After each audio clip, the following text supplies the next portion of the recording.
So here's the deal, guys. I've been looking for a Linux distribution for some time that is not just beautiful, but it's also functional. Thanks to a comment in my recent Elementary OS overview, by the way, card's up there, I may have actually found one. This is Feren OS.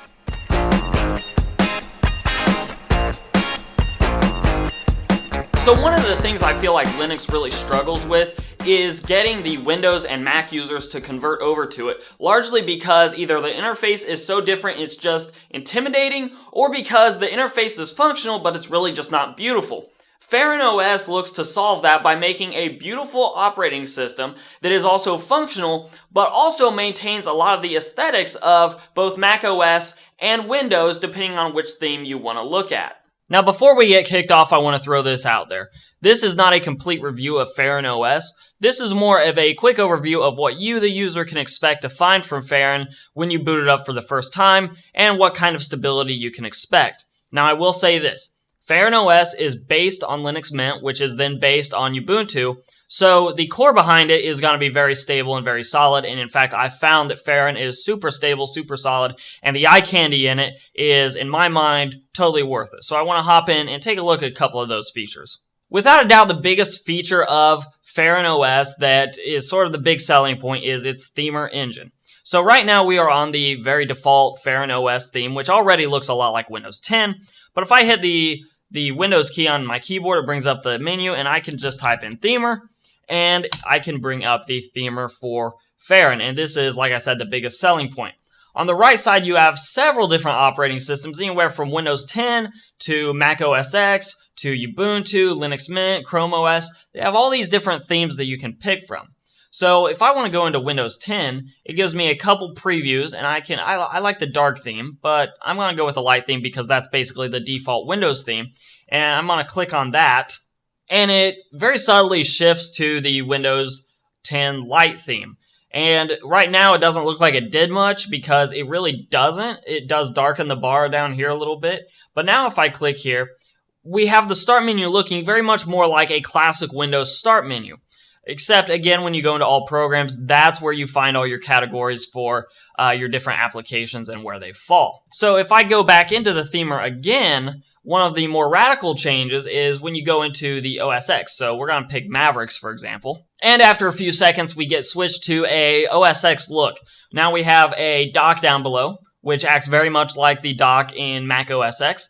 And we've shifted from the negative sign in X to close and minimize windows, down to the stoplight, which you would normally see in Macs. So this operating system offers a little bit for people that are switching that will at least make you feel more comfortable with where you're switching to. Now, theme engine aside, there is a great backend to this operating system anyways.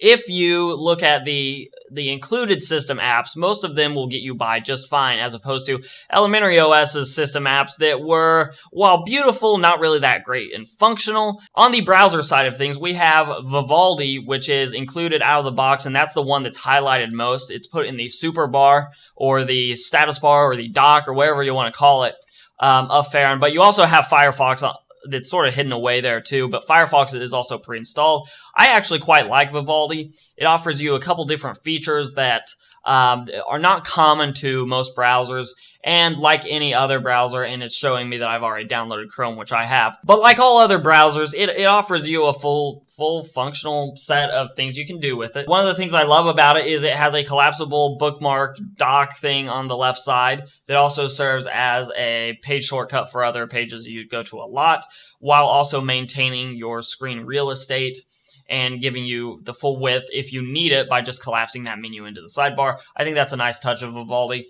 But I did go ahead and download Chrome because I am a Chrome user on the desktop, and typically that is what I do most of my computing with when I'm in my Windows system, and of course, since everything follows you with Chrome, it is nice to have Chrome as an availability. One of my big complaints with Elementary OS was that it didn't really know what to do with packages out of the box, and that was not the case with Feren OS. When I downloaded Chrome, it immediately knew that, hey, this is a package I can install, and it went ahead and installed that for me. There was nothing on the back end I had to do, and it just works out of the box, and that is big and super important for somebody that's trying to switch as a novice user of Linux over to Linux in a free distribution, and Feren got that right. And that was probably my biggest concern with Elementary OS, is it just didn't know what to do with packages out of the box. Feren OS got that right. One of my other big complaints of Elementary OS was that it just didn't get the App Store experience right either. And that, combined with not knowing how to interpret packages out of the box, was just a killer for it. And here is another feature where we get Feren OS just getting it right. They have their software application, which shows you not just what you have installed, but also what else is available to you. And it gives you simple ways of installing commonly used software packages that you may want to add. For example, I have LibreOffice Writer already installed, but maybe I want to add the rest of LibreOffice because I like it better than WPS, which is the included Office suite in Feren.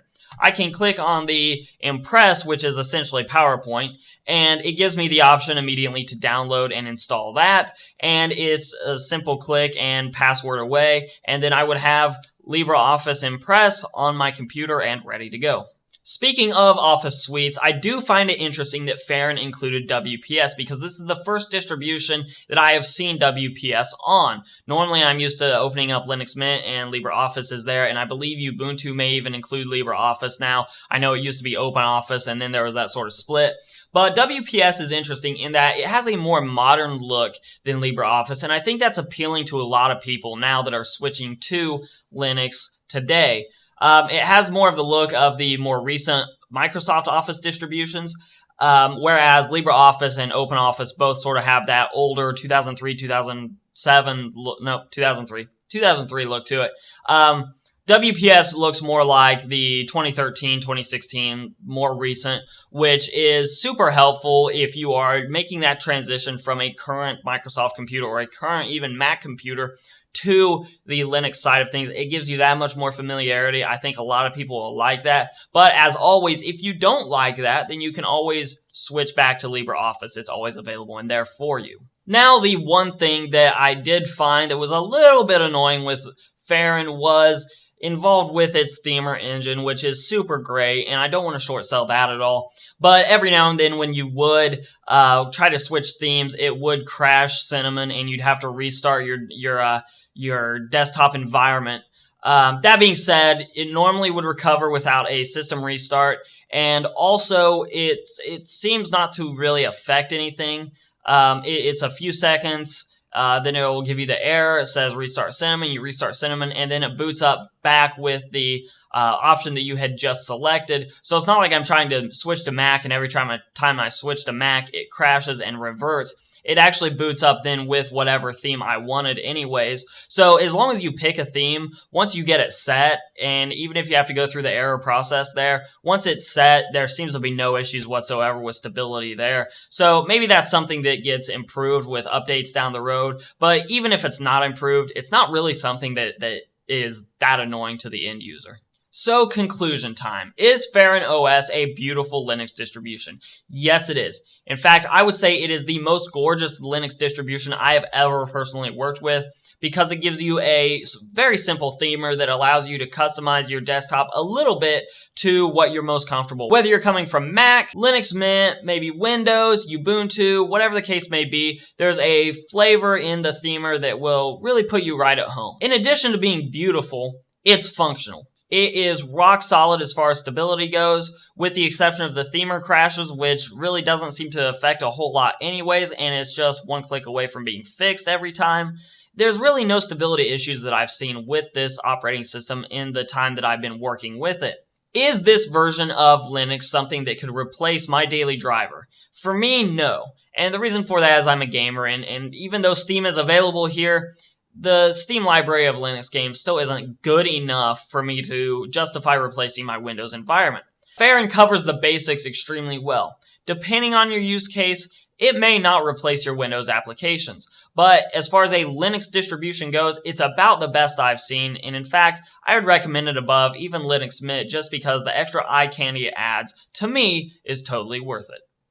If you guys really love these Linux distribution overviews, then give me a like, subscribe, all those things down below, because those things help this channel out a ton. You can also follow me on social media at Hoosier Hardware, both on Twitter and on Instagram. If you want to go back and take a look at the Linux Mint overview that I did, then go ahead and click the card up in the corner, because that is the base for this Feren OS. I'm Shane from Hoosier Hardware, and I will see you guys in the next video.